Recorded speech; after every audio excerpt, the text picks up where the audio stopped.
Signe Fidelius og hermed mundtlig aflevering Kemi C modul 3 om mængdeberegning. Spørgsmål 1.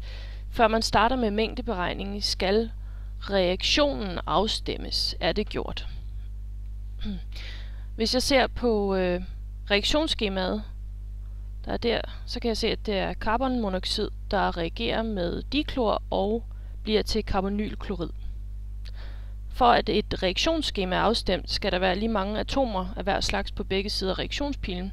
Og det er der i det her tilfælde, så reaktionsskemaet er allerede afstemt. Spørgsmål 2. Hvad er det første, man beregner i skemaet? Det første, man beregner i skemaet, er molarmassen, store M, for samtlige kemiske forbindelser. Det kan aflæses i det periodiske system. Spørgsmål 3. Forklar, hvordan man udnytter de oplysninger, man får i opgaven til at udregne stofmængden. Jeg får at vide, at der efter endt reaktion skal være 435 gram carbonylklorid. Det er massen lille m.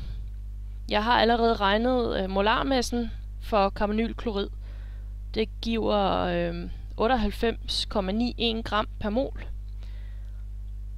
Da det er lille n, altså stofmængden, jeg søger, skal jeg bruge formlen lille n er lig med m divideret med store M.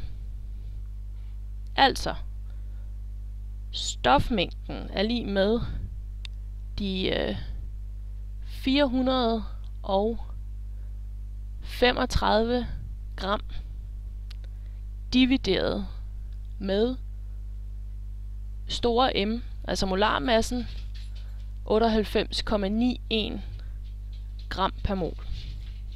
Det giver en stofmængde på 4,398 mol.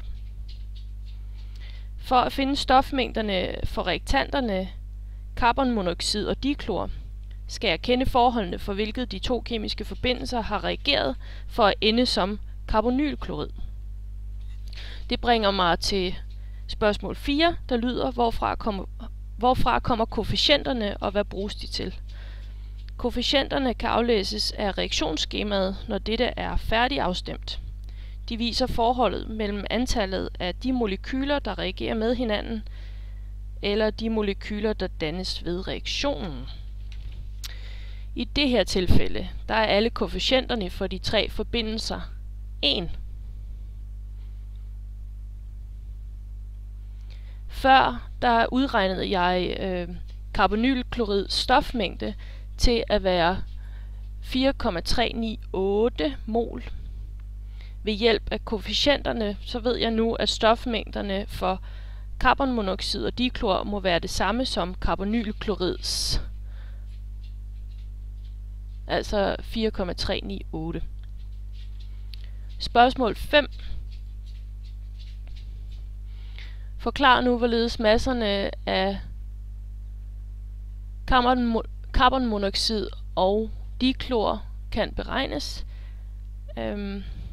Jeg kender nu molarmassen store M og stofmængden N for begge reaktanterne, og for at udregne massen lille m benytter jeg formlen lille m er lig med lille n gange store M. Og facit for carbonmonoxid bliver så 123,24 gram, og for diklor 311,96 gram.